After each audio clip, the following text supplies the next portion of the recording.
Shark Media. From Washington, D.C., where Trump found a way to get people to stop making fun of J.D. Vance, this is Ballot. That's right. You'd think that making fun of sleeping with a couch would be worth a week of jokes. But Trump decided to say at least 5 ridiculous things yesterday, so let's hit this. Good morning, in case you missed it. When asked yesterday about Vice President Kamala Harris, Trump claimed Harris happened to turn black and was only promoting Indian heritage before. We covered that in an episode we dropped yesterday afternoon if you want to go back and grab that episode. The LA Times asks the question, Trump offended his black audience.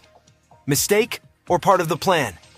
Well, folks, buckle up because the 2024 election train is barreling down the tracks, and it seems like everyone's fighting for the conductor's seat. Or at least for the microphone in the dining car. Let's just say it was about as smooth as a cactus in a sandstorm. But as Doug Haya, former RNC spokesperson, put it, the media is going to go into overdrive over the next 24 hours of all the bombshells from this interview, as it has every other time Trump the Matador waves the red cape and the media follows.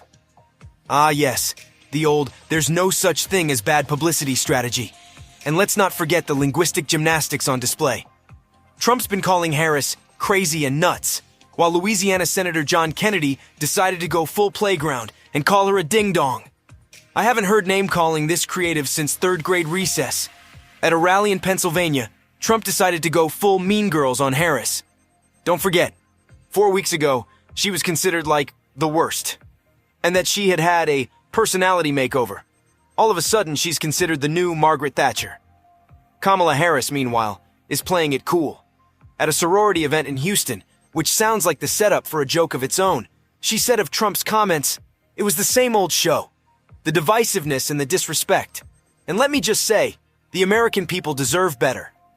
Now that's what I call a political mic drop.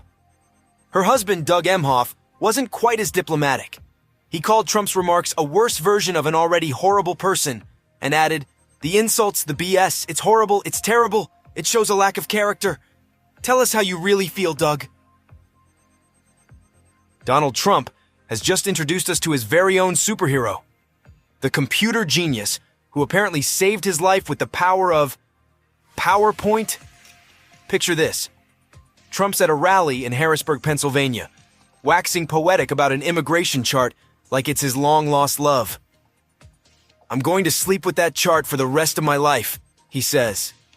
Now, I'm no relationship expert, but I think Mrs. Trump might have some questions about this new bedmate. But hey, at least it's not a couch.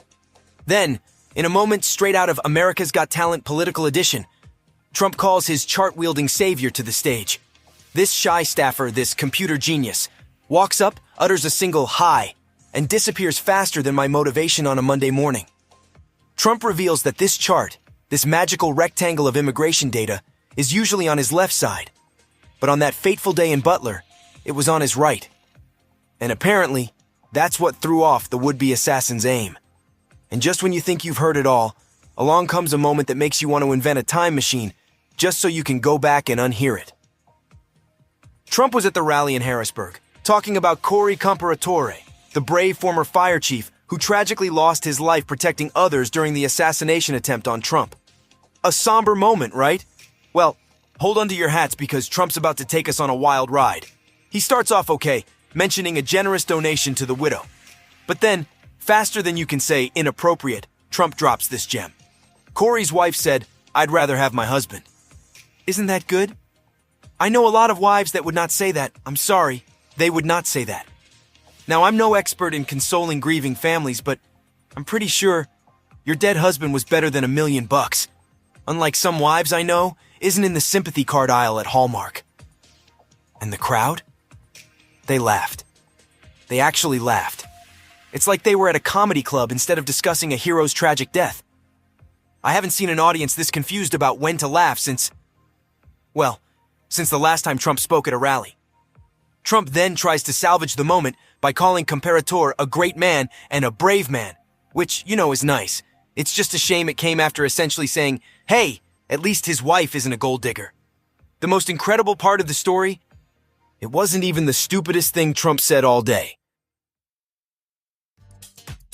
Well, folks, it looks like Ted Nugent The self-proclaimed defiant middle-finger czar of the USA has decided to give us all a piece of his mind. And let me tell you, it's about as subtle as a cat in a room full of rocking chairs. So Nugent shared what he calls a PSA to America on YouTube.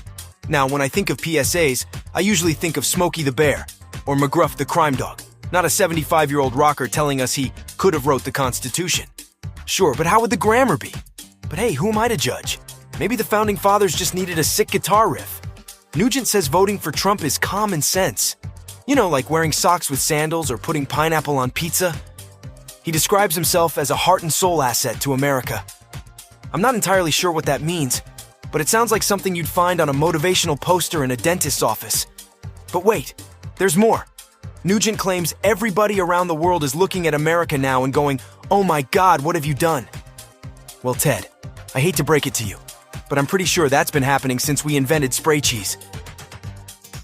It's another day in Crazy Town, where the mayor is my ex-girlfriend Norma, but Trump eats up all the media coverage.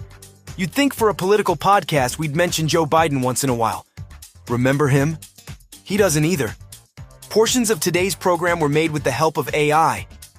Oh, and to the guy who left a review saying we're soft on Republicans, check the feed, bro.